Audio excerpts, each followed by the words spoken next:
Guys आज का topic थोड़ा कंट्रोवर्शियल होने वाला है क्योंकि आज हम बात करने वाले हैं रूही राई की वेट लॉस ट्रांसफॉर्मेशन के बारे में, जिसे रेडिट में लिटरली एक्सपोज कर दिया है। जहाँ एक तरफ रूही राई क्लेम करती है कि उनका ट्रांसफॉर्मेशन नेचुरल है डाइट और वर्कआउट से, वहीं दूसरी तरफ लोग कुछ और ही कहानी बता रहे हैं। So let's deep dive into this topic. तो उससे पहले मेरे चैनल को सब्सक्राइब, लाइक और कमेंट करना बिल्कुल भी मत भूलना। तो लोगों का कहना है कि रूही का ट्रांसफॉर्मेशन बहुत जल्दी हुआ है क्योंकि नॉर्मल फैट लॉस इतना खास नहीं होता, स्पेशली विदाउट एक्सट्रीम डाइटिंग। और रूही में फैट भी काफ़ी ज़्यादा था। मेरा यहाँ पे इंटेंशन बॉडी शेम का नहीं है, मैं बस बताना चाह रही हूँ it is not as clean and simple as she said about her fat loss journey. Something is fishy here. या तो एक्सट्रीम कैलोरी डिफिक था या फिर कुछ एक्स्ट्रा हेल्प ली गई है। सबसे बड़ा शॉक ये है कि लोग रेडिट पे क्लेम कर रहे हैं कि रूही राई ने वेट लॉस इंजेक्शन का यूज़ किया है, जैसे ओज़ेम्पिक, मोंजराओ टाइप। Basically how Mounjaro work is you take a shot every month और धीरे धीरे उस शॉट को बढ़ाते हैं। सबसे ज़्यादा जो दिखने वाले वेट लॉस होता है इसमें वो स्टार्टिंग के फर्स्ट 1-2 मंथ्स में हो जाता है क्योंकि आप इसमें वाटर वेट भी लूज करते हो। इसके साइड इफ़ेक्ट्स भी होते हैं जैसे कि डायरिया एंड वॉमिट। इसी तरह की सिमिलर चीज़ें ऐश्वर्या मोहनराज ने भी यूज़ की थी। Later she admitted after a month on YouTube. And अगर आप रूही की पिक्स देखो तो ये 26 अप्रैल की है, जिसमें उनके थाइज और फेस पे काफ़ी फैट दिख रहा है। एंड देन हम देखते हैं 11 मई की, उसमें उनके फेस पे और थाइस पे कंपैरेटिवली काफ़ी कम फैट देखने को मिल रहा है। और ये ट्रांसफॉर्मेशन हमें विद इन अ मंथ देखने को मिलता है, जो कि काफ़ी डाउटफुल हो जाता है रूही के क्लेम्स पे जो उन्होंने दिए कि उनका वेट लॉस सिर्फ वर्कआउट एंड क्लीन डाइट से हुआ है। उनके इस क्लेम के बारे में आप अपना ओपिनियन ज़रूर बताना मुझे कमेंट सेक्शन में।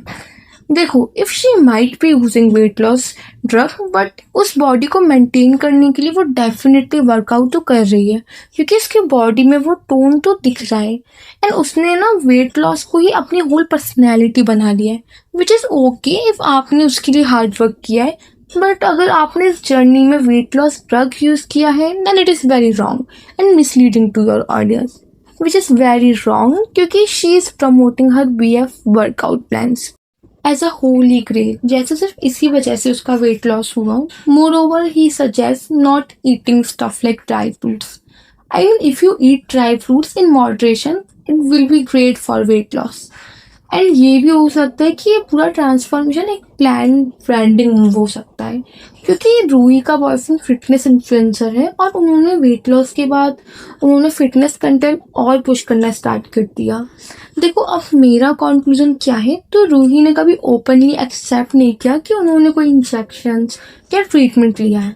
उनका जो ऑफिशियल स्टेटमेंट है, weight loss is a result of hard work, gym and discipline.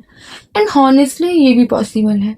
अब इंटरनेट का रिएक्शन दो कैंप्स में डिवाइड हो गया है इस टॉपिक पे। सो सपोर्टर्स का कहना है कि she worked hard, stop pulling her down, every transformation don't need to be fake. And वही क्रिटिक्स का कहना है कि that something is hidden and audience को मिसलीड किया जा रहा है। So do like me in comment section, आप किस साइड पे हो, सपोर्टर्स और क्रिटिक्स। तो सच क्या है, एक हार्ड वर्किंग ट्रांसफॉर्मेशन या फिर एक perfectly planned illusion. Now talk about Ruhi being careless for her pets.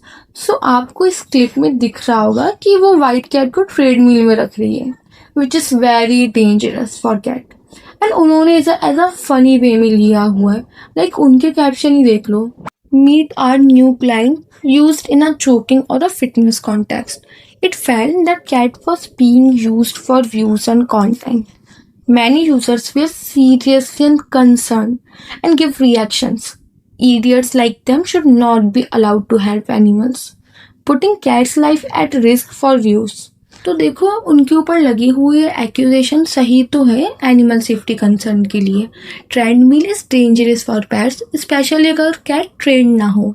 Some even claimed that white cat with blue eyes, इस टाइप की जो कैट्स होती है ना, उन्हें विजन या हियरिंग इश्यूज भी हो सकते हैं, जो इसे और भी रिस्कियर बना देता है। इन्फ्लुएंसर समटाइम्स ऐसी रिस्की चीज़ें करते हैं व्यूज़ के लिए। एंड रूही के पास ना एक इंडियन कैट भी हुआ करती थी जिसे उन्होंने स्विच कर दिया पर्शियन वाइट कैट से, जो कि ज़्यादा एस्थेटिक दिखती है। Critics are saying here Pets are treated like props, not responsibility, and influencers should be responsible for their actions. आपका क्या ओपिनियन इस मामले में? Do let me know in comment section and subscribe and like my channel for more videos like that.